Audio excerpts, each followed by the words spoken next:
Record. Sí. Entonces, bueno, en esta parte que ahorita vamos a ver, nos vamos a enfocar en estas expresiones que ya nosotros las vemos como densidades de probabilidad de un vector aleatorio, que para nosotros representan eigenvalores, pero que, como ustedes ya han visto, pueden representar partículas en un medio, ¿no? Y nosotros llegábamos a estas expresiones donde aparecen estos cuadrados, ¿verdad? De las exponenciales y también aparecen este producto. En el caso de que las matrices sean con entradas reales, aparecen a la uno, ¿verdad? Todo esto. En el caso, bueno, hemos comentado que en caso de que las matrices sean complejo, variables aleatorias en los complejos, aparece este cuadrado, ¿ok? Después hay otra situación en donde las entradas de la matriz son en el campo de los números cuaterniones. Entonces resulta que en este ámbito, eh, no estás viendo, no estoy proyectando, ¿verdad? Ups, perdón. La lección 4 aún no la tiene la próxima. Tienes razón. No, la voy a subir. Sí. Sí, bueno, entonces lo que ahorita, ahora sí lo ves, ¿verdad, Lionel? La presentación. Creo que no la veías. Sí, sí, la veo.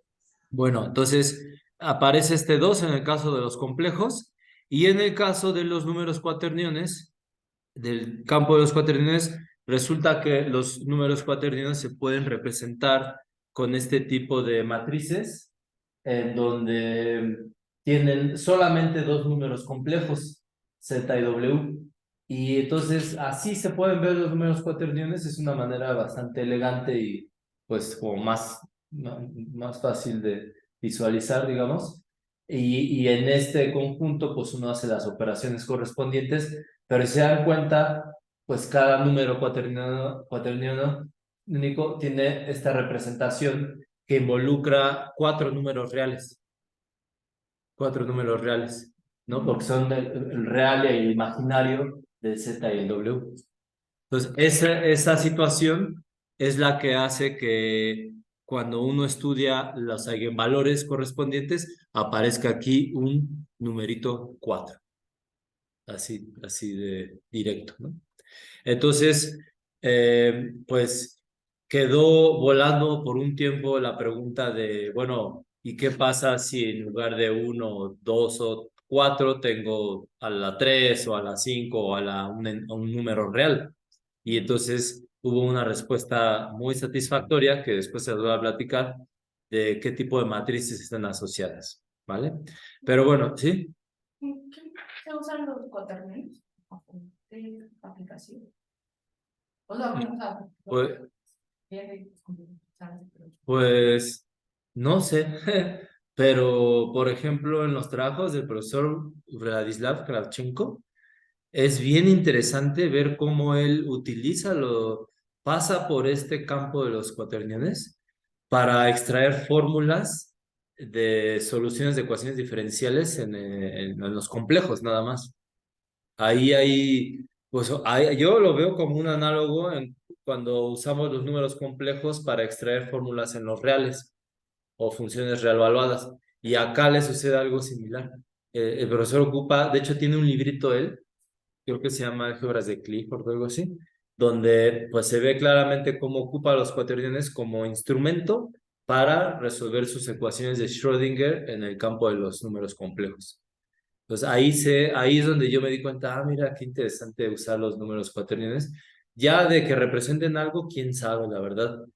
Hay que seguir explorando porque, bueno, ahora sí que les voy a platicar, pero resulta que yo me he topado con un artículo donde narran cómo los números complejos son necesarios en la mecánica cuántica, no solamente por el hecho de que obtienes cosas sobre los reales, sino porque realmente vienen a representar algo con las funciones de onda.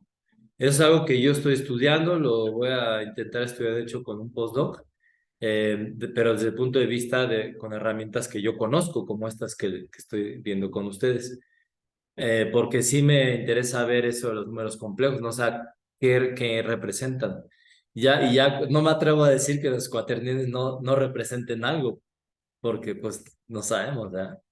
Ahora sí que la matemática ahí está, se descubre y el humano va viendo pues que a veces sí tienen algo con la naturaleza. Pero bueno, ya no me desvío. Y entonces lo que vamos a hacer en esta sección es trabajar con esta densidad donde estoy elevando al cuadrado. Resulta que con este caso se van a poder hacer los cálculos que vamos a ver a continuación. Y pues eso, mm, mm, o sea, este caso complejo es el que nos va a ayudar a entender otros casos, pero este es el clave donde los cálculos van a fluir de una manera muy natural. Entonces, ¿qué va a pasar en esta sección? Primero que nada, recuerden que nosotros estábamos considerando esta densidad sobre este cono del plano euclidiano, ¿no? Donde están ordenados los eigenvalores.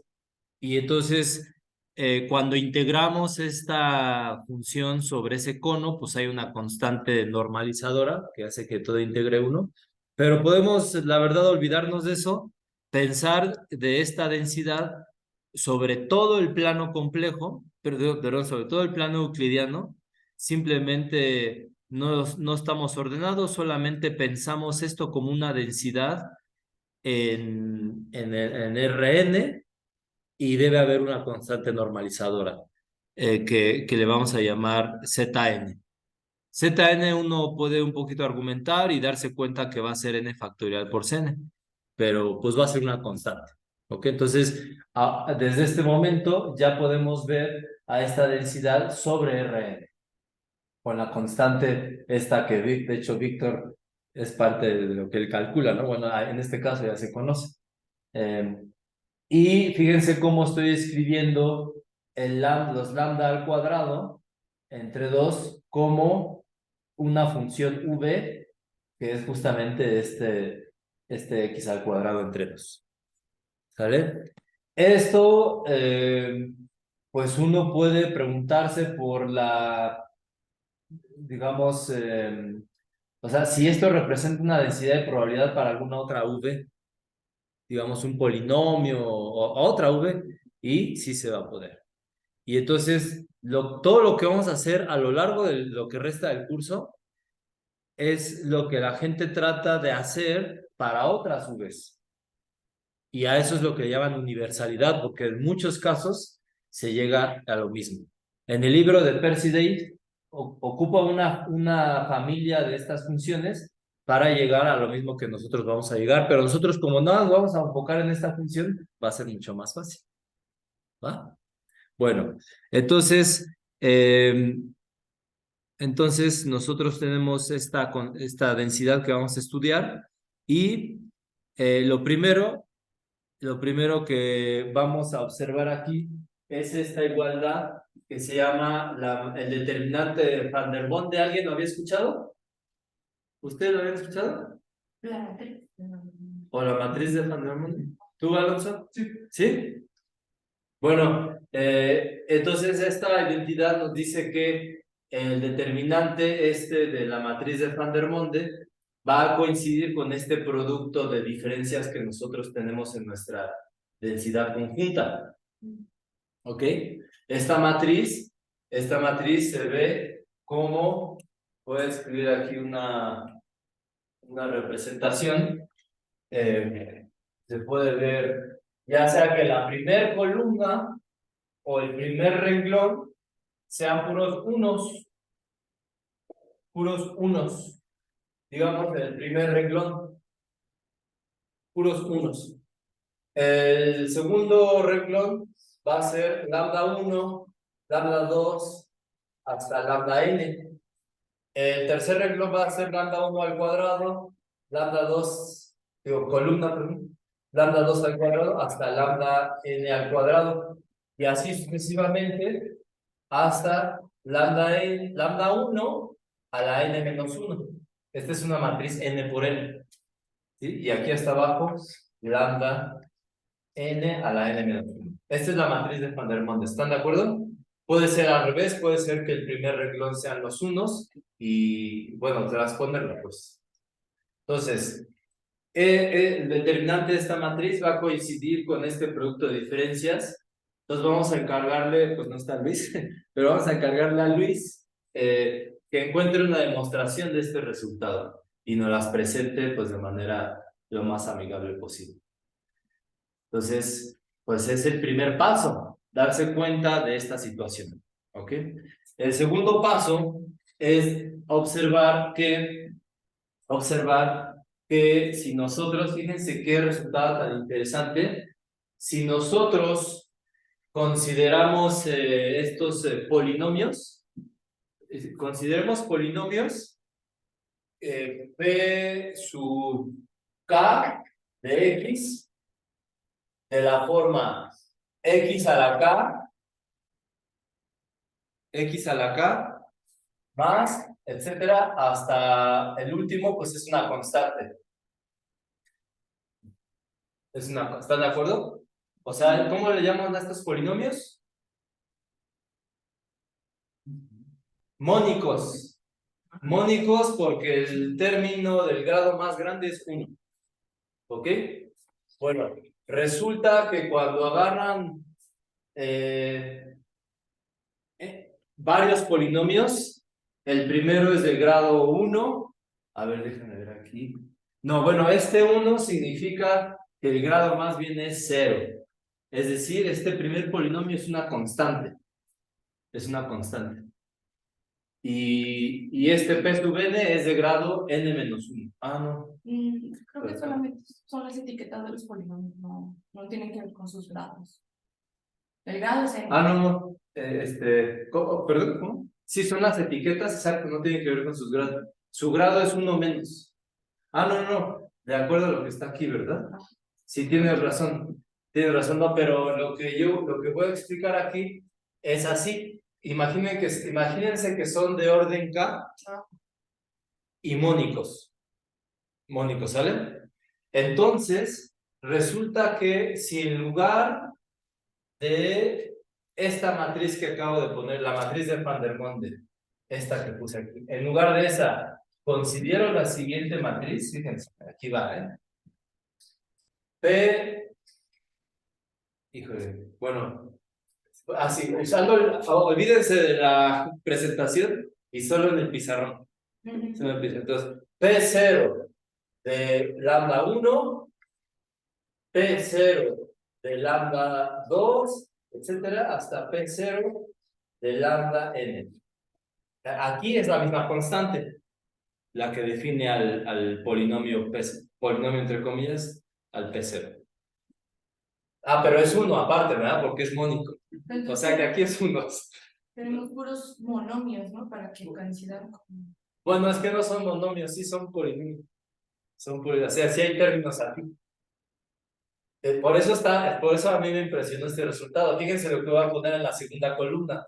Voy a poner P sub 1 de lambda 1, P sub 1 de lambda 2, etcétera, hasta P sub 1 de lambda n. ¿Vale? Y así me voy hasta el último que sería P sub n-1 de lambda 1, P sub n-1 de lambda 2, etcétera, hasta P sub n-1 de lambda n. Entonces resulta, compañeros, que el determinante de esta matriz, sin importar los polinomios que yo haya agarrado, solo con esas condiciones de que sean mónicos y del orden correspondiente que está en su índice, el determinante va a ser el mismo que el determinante o que este producto, pues, donde no hay polinomios. O sea, es un resultado que te dice, ¿sabes qué? Tienes muchos grados de libertad para calcular esta multiplicación de diferencias. ¿Ok? Bueno, este resultado, este teorema te lo vamos a encargar a ti, Juanita. ¿Sí? Entonces, para demostrar este resultado, bueno, aquí están ciertas argumentaciones, pero básicamente Bueno, aquí está más o menos a lo que dice, lo que se llega después de ciertas consideraciones. Si el determinante de cierto matriz es 1, que ocurre cuando son mónicos, pues se tiene el resultado. ¿Ok? Entonces, les voy a mandar los detalles. Esto está en el libro de Percy Day, pero bueno, aquí yo se los mando para que al final del día, después de que Luis nos platique esta demostración, este determinante de Van der Monde, pues Juanito nos va a explicar cómo uno puede, digamos, complicarse la existencia con polinomios, pero al final llegar a lo mismo. Pero eso de complicarse la existencia, pues fue algo que poco a poco ayudó. De hecho, esto, según yo, esto lo trajo gente como el profesor Dyson, pero hubo otro más, un francés, ¿cómo se llamaba? Ahorita me acuerdo. Bueno, ok, entonces, una vez teniendo esas formas complicadas de, de calcular ese determinante, o de escribir más bien este producto de diferencias, uno puede considerar la otra parte que tenía que ver con la densidad de los eigenvalores, donde aparecía esta V, ¿ok? Y haciendo el mismo tipo de argumentos, Juanita, que nos vas a explicar, pues nos vas a poder explicar cómo podemos ver esto como un determinante. Y al final del día, ver a la densidad de probabilidad como un determinante que nos va a dar, que al final del día se va a ver de esta manera. Se va a ver como el determinante de una matriz que involucra una función K sub n de dos argumentos. Entonces, ¿quién es esta función K de n? K de n va a ser la sumatoria desde 1 a n de unas funciones P sub k, que son los polinomios multiplicados por esta exponencial de la v. O sea, estas P no son polinomios por esta función que depende de v, que en nuestro caso va a ser x al cuadrado entre 2, esta exponencial. Entonces, vean cómo esta función K de n es una función de dos argumentos, entonces yo puedo evaluar en todas las parejas posibles de eigenvalores, y eso me forma una matriz. ¿Verdad? Aquí hago variar I, J desde 1 hasta n. Vean cómo cuando J es igual a I, pues en la diagonal vamos a tener esta función de dos argumentos evaluado en lambda 1, lambda 1, lambda 2, lambda 2. Así está. La última es lambda n, lambda n. ¿Sale? Y entonces, pues es una matriz, y si calculo el determinante de esta matriz, al final del día voy a obtener la densidad de distribución, o la densidad de probabilidad con la que empecé. ¿Ok? En otras palabras, estamos volteando el punto de vista o viendo desde otra perspectiva la densidad de probabilidad como un determinante de una matriz. Y aquí lo curioso es que todo esto está con muchos grados de libertad porque los polinomios se pueden escoger como uno quiera. Entonces, esto es lo que nos vas a explicar, gente, ¿te parece? Está bien, ¿no? No es mucho. Bueno, está todo, es un mismo círculo de ideas. Sí. Bueno, entonces, ya que Juanita nos explique por qué al final del día, gracias a utilizar estos polinomios, vemos la densidad como este determinante, pues ahora viene un truco, pues ese truco la verdad no sé cómo se les habrá ocurrido, pero a lo mejor, a lo mejor ustedes se dan cuenta y nos pueden comentar. Resulta que uno puede escoger los polinomios de tal manera que uno tenga unos polinomios mónicos, bueno, que más bien que tenga unos polinomios, y este cociente va a ser un polinomio, y esa colección de polinomios van a ser ortonormales, o sea, van a ser ortogonales entre ellos, y de norma 1 con respecto a una medida sobre la recta real dada por esta función. Entonces, observen cómo si mi función v es este x al cuadrado entre 2, pues esto se parece mucho, mucho, mucho a una gaussiana, ¿verdad? A una gaussiana. Aquí, digamos, yo no estoy diciendo que esto es una densidad de probabilidad, simplemente define una medida sobre la recta real.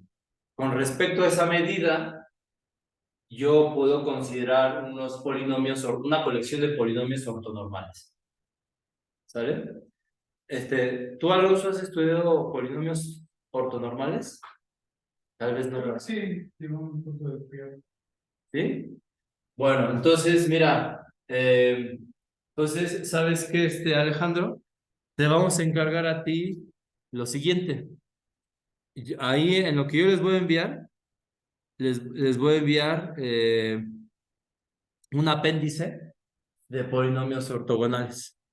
Entonces, en este apéndice habla de, pues así, ¿no? Polinomios ortogonales sobre la recta real con respecto a una medida y cómo estos polinomios satisfacen una recursión o la fórmula de Christopher Darboux. ¿Esta la has visto alguna vez?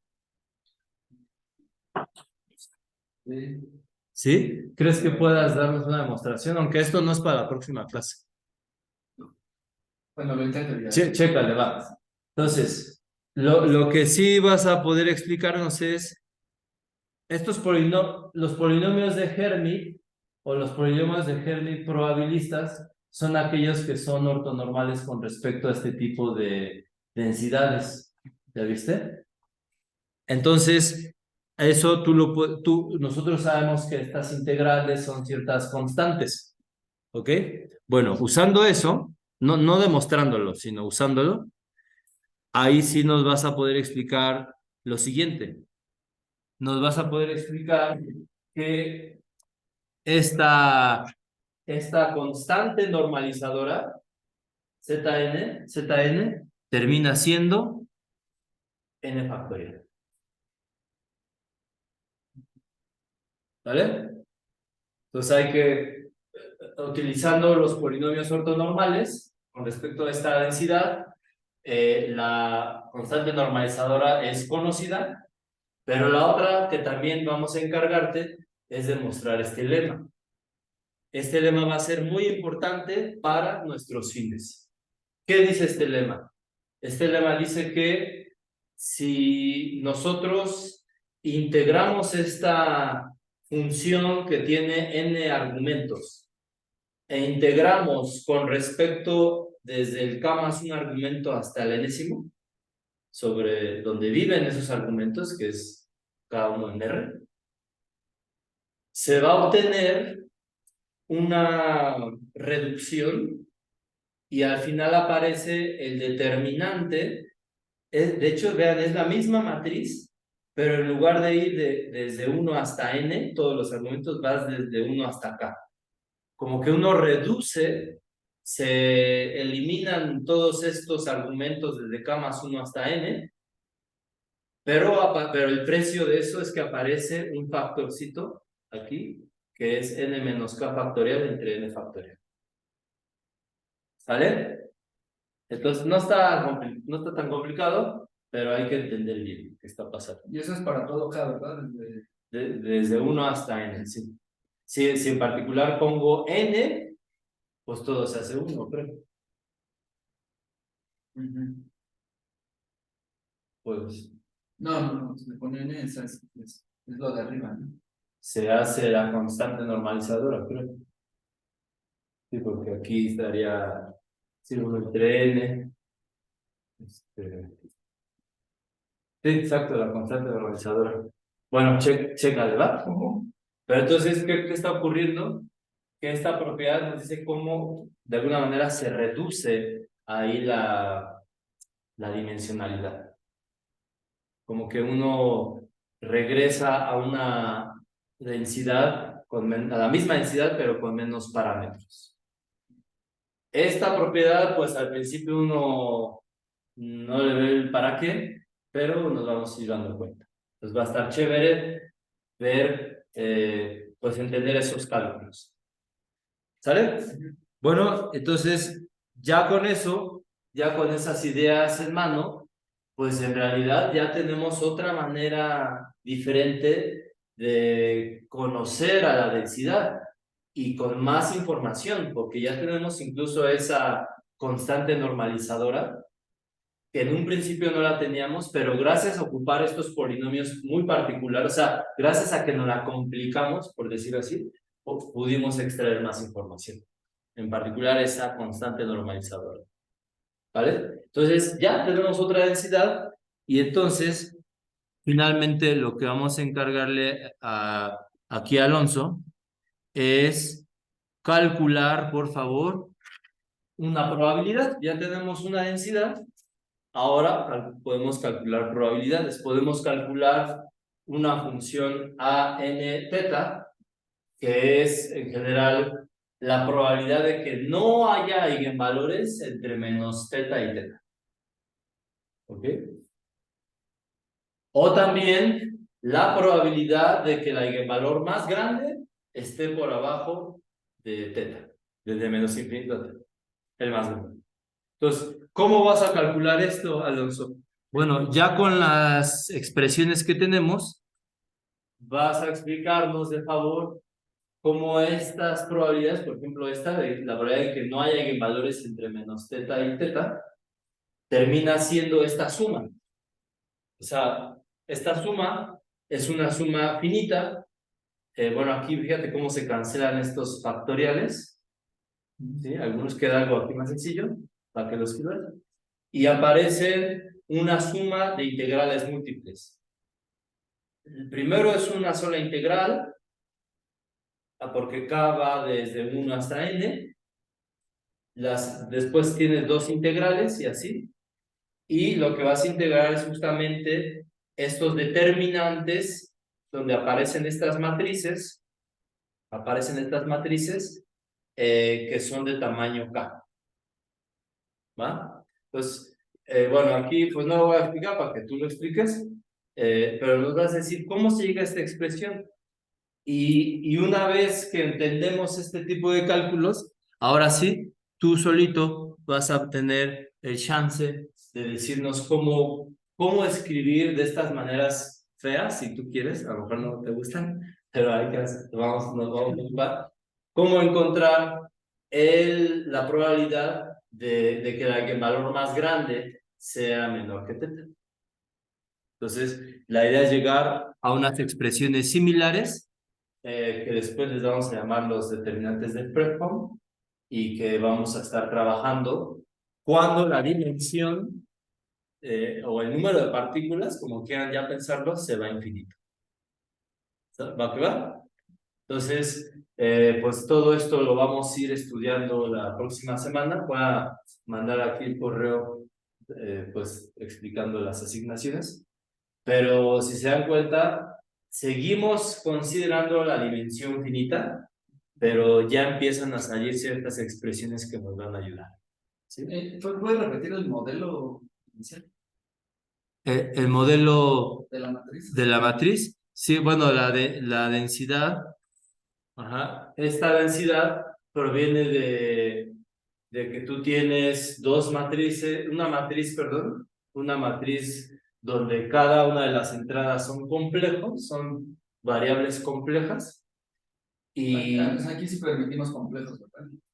¿cómo? Aquí son complejas, pero es hermitiana. ¿Es hermitiana? Sí, o sea, tú puedes decir, tengo una matriz donde todas las entradas son complejas, son independientes, y a esa le sumo su transpuesta. Te da una matriz hermitiana con entradas complejas. Aunque la diagonal tiene que ser a fuerza real. Pero bueno, no le suma su transpuesta, perdón, le suma su conjugada. O transpuesta conjugada, exacto. Entonces, de ese modelo salió esta fórmula que nosotros trabajamos cuando son reales, y pues ahorita estamos asumiendo, ¿no? Que ya sabemos esto. En el libro de Percy Day viene la demostración justamente de esa, del caso complejo. De ahí yo saqué la del caso real, como que dije, no, primero real, para más fácil. Pero ahí está la explicación de cómo sale el cuadrado. Y bueno, y ahí vienen estos cálculos que, como les digo yo, desarrollaron, según yo se desarrolló en los años 60, pero Pues todo esto es para poder integrar esa función H. Pues em, no, para poder calcular propiedades. pues sí, pero principalmente cuando la dimensión se va a infinito. O sea, esto que se está haciendo tiene como objetivo que poder tomar, eh, ay, ¿qué ¿Y hice? qué nos da la probabilidad de la función H? ¿Cómo? ¿Qué ¿Cómo? es? ¿Qué ¿Cómo? nos da la probabilidad de la función H? ¿Qué nos da? Ah, pues por ejemplo esto, la probabilidad de que no haya eigenvalores ahí en ese intervalo. O la probabilidad de que el eigenvalor más grande esté por arriba de algo o por abajo de algo. O sea, Ah, ya. ya preguntas sobre los eigenvalores, pues. ¿Sí? O que el primero esté aquí, que el segundo acá, o que la mitad de los eigenvalores estén acá, la otra, así, me explico, así como ya puedes empezar a preguntarte eso. Digamos que aquí son dos primeras preguntas, pero pues nos va a ayudar a entender. Ok. Y pero aparte esas preguntas son bien importantes, porque estas preguntas te están diciendo, digamos que en un espacio no haya eigenvalores. Entonces, a eso le llaman, eh, en inglés le dicen gap. El gap o sea, la probabilidad de que haya un hueco, pues. Y eso es relevante, pues, para la gente que trabaja, que utiliza estas cosas. Saber que no hay algo, que sí hay algo. Pero lo que les quería comentar es, este,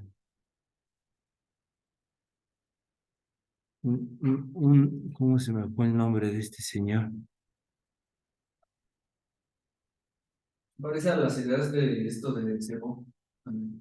Pues puede ser, ¿eh? Puede ser, la verdad es que no estoy tan seguro, pero Sí, varias de las cosas de las que escribió ahí. ¿sí? Ah, chécalo, a ver si nos puedes decir. Similares a lo que probó Cebo para la distribución de los valores propios de matriz de Toeplitz y brillantes. Ah, ok, ok. Ah, pues puede ser, a lo mejor. Mira, por ejemplo, esto sí, miren, aquí está. Dyson, y hubo un francés que se llamaba Godin. Godin. Yo siento que ese señor fue el que le dio el chispazo en los años 60.